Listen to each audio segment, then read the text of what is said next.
Hello, my name is David Lance, and I want to thank you for joining me for this lesson looking at how to create a Zoom lecture and online discussion.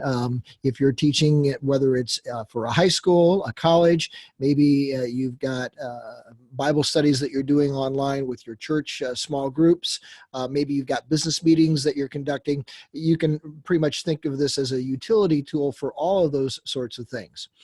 Before I begin showing you how to use Zoom, I just want to show you I'm using PowerPoint, and certainly you can use other things, but I'm using PowerPoint. And so I'm going to click on the slideshow setup. And over here it says broadcast, set up the slideshow. And I want you to see that I've clicked the button called Browsed by Individual Window.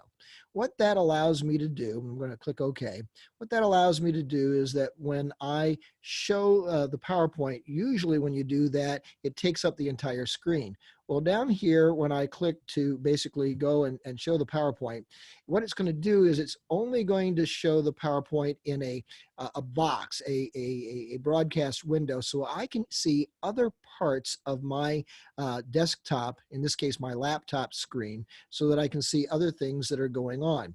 And I like that a lot better. I can therefore layer this on top of everything else that's open on my screen. So I'm going to assume that for the purposes of this instruction that you have a Zoom account. If you don't have one, then just go on YouTube and learn how to do that, or just go to zoom.us and set up your account if you don't have one. But assuming that you have one, you'll want to navigate to wherever it is that you open Zoom. Now, this is through a learning management system called Canvas. I'm going to do another video where I'm going to talk about Canvas. But for now, I'm going to identify Zoom. I'm going to click on that. And when I do, this window that I've already pasted into the PowerPoint slide will appear. And so I can look at and see if I have any previous meetings that I've recorded. I can schedule a meeting. Right now, I have no upcoming meetings, and there are various other things that I can do. I can also record a meeting. I can either record it to the internet, sometimes referred to as the cloud, or I can record it to my personal computer. So let me begin by, let's say we're going to click that button called Schedule a New Meeting. And so when I do, it then takes me to this screen. And I have this whole thing that's actually more of a repeat of the last one. And you'll see right now I have no upcoming meetings. So I'm going to click the schedule a meeting. And when I do, it's going to present me with some things that I have to make decisions about. How do I want the settings to be set up for my presentation? So I want my video to automatically come on. I'm going to click off for the participants. But if I want their faces on, I can certainly do that. I'll leave it to the student or the other people that are on to basically enable their cameras, assuming that they have one. Now, maybe it is the case that they're only going to connect by telephone because they don't have good internet where they're located, or they can connect via computer audio, or they can do both. And so I always select both. I also like to select enable join before the host. That way, if somebody gets online before I'm available, they can get on. Now, one of the things that I could do is I could mute all participants when they enter and then unmute them when I want them to talk. But if I'm going to let them enter into the meeting room before I get there, I might as well let them talk to each other, to chit chat, say, hey, how you doing? Things of that nature until I come on. You can have a personal meeting ID, or you can have one generated randomly. I provide my cell phone number as my ID meeting number. Now I can enable a waiting room if I want to basically set it up so that they can't join before me. Certainly we can do that. And also I can set the meeting to begin recording immediately. I don't like to check that because sometimes we have a little, chit chat and stuff. And so I don't want to start recording the meeting for other people until we actually get down to business. Now, maybe I want to have somebody else be an alternative host.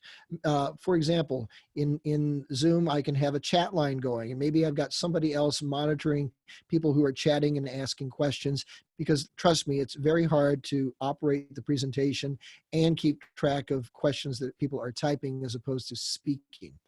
So after I've got all the settings selected, I'm going to click Save Meeting. And so when I do that, it's going to save the meeting. and it's going to put the web link, the URL here, and people can join by doing that. I can also copy that, and then I can email the invitation with all the details, whether they want to join by going with their computer to the internet. Maybe they're only going to have telephone access, how to dial in, what time to dial in, things of that nature. You can basically also, if you're using Google Calendars or Outlook or Yahoo Calendars, you can basically set this up to remind yourself of when the meeting is going to take place. And so there are various things there. And so what I do is I copy the invitation, I then email and post it as an announcement so that everybody will know when we're going to do that. Now, here we see that since I've created the meeting now, we've got upcoming meetings, and my meeting is scheduled for 9 a.m. tomorrow. And the URL will be here where it says my Zoom meeting. And also, I don't have any cloud recordings that I'm going to share with you right now, but certainly I might have some out there on the internet. I encourage you, when you get ready to start a meeting that you are hosting, that you're running, that you come to this page and you click your start button to start your meeting. That way Zoom will know that you are the host. If instead you go to the link that you sent everybody else and you click that link, Zoom will think you're just a regular participant, and it will not give you the hosting privileges that you do have when you click on your start button. So I encourage you to do that. Now, before I got started today, I set up my Zoom so I could have the PowerPoint that you're looking at on the screen. And so this is something that you see. You'll notice that I'm the only participant here because I'm simply recording this. I can basically share or not share my video, and I can mute or unmute my microphone. I can pause everything. If I click on this, it creates a drop-down box so that I can record either to the cloud or to my computer. I always prefer to record to the cloud. That way there's a link that I can copy and then send out to anybody that did not make it for the meeting and things of that nature. Also, when I'm ready to stop sharing, I can click the stop sharing button.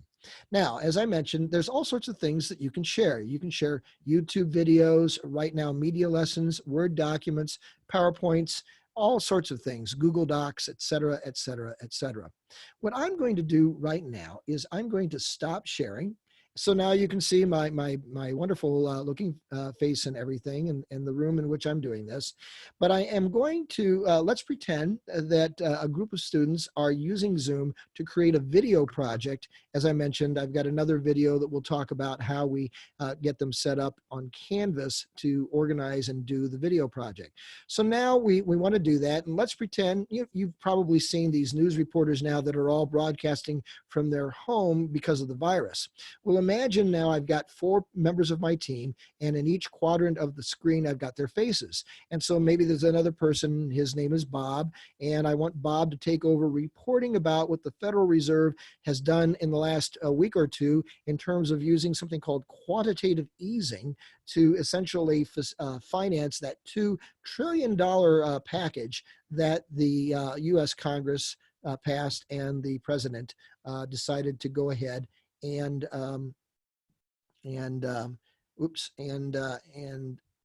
that the Congress passed and the president signed. And so what I'm going to do is I'm going to share a YouTube video that I've created, and it's basically entitled Barnyard Economics and Money Grows on Trees. And so here's the report with a little bit of music.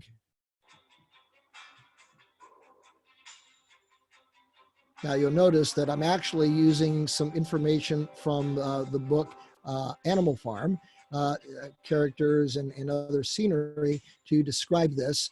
And then I use this to create a scenario about how money grows on trees, which is essentially my commentary on something called quantitative easing used by the Federal Reserve.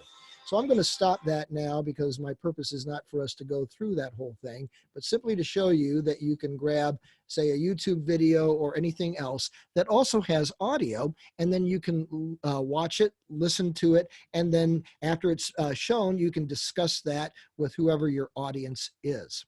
Well, I hope that this video presentation has been informative for you. Hopefully, it removes some of the fear of using technology to create presentations and things of that nature. And so until next time, thanks so much, and we'll see you on the internet.